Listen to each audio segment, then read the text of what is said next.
Naturefriends International explains how to care for the climate when travelling. Hello. I've heard that on Earth, the average temperature should rise no more than 2 degrees Celsius if mankind is to be spared as much as possible from the effects of climate change. To achieve this goal, each individual should not be responsible for more than 2.3 tons of CO2 emissions per year. However, in the industrialized nations of the world, CO2 emissions per person per year are currently significantly higher than this.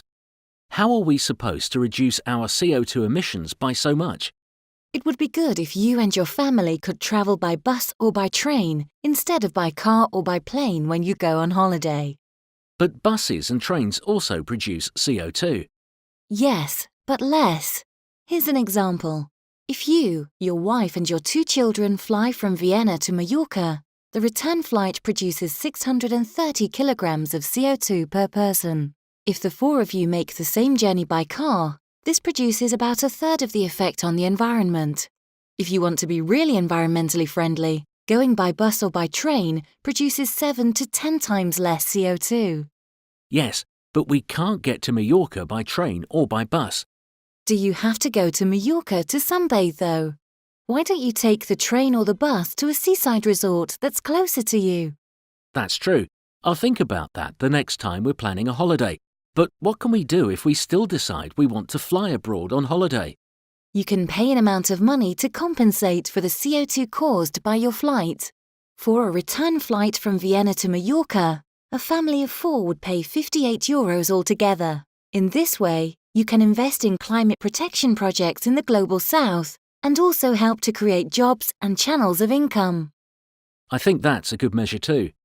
Nevertheless, avoiding flights and not making unnecessary journeys are still the best solution for the climate.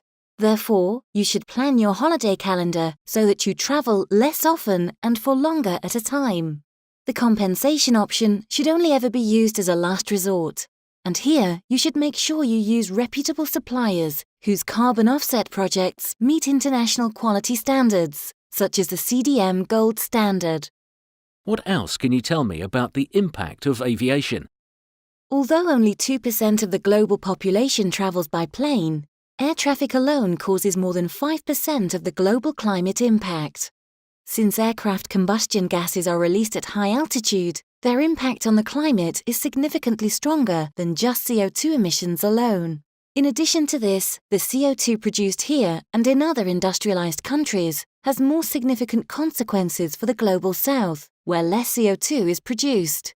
It's getting hotter there. Deserts and steppes are spreading. Agricultural yield is decreasing. In addition, the sea level is rising worldwide. I didn't actually know that. I'll tell the rest of my family and our friends too. The more people who reduce their CO2 emissions, the better.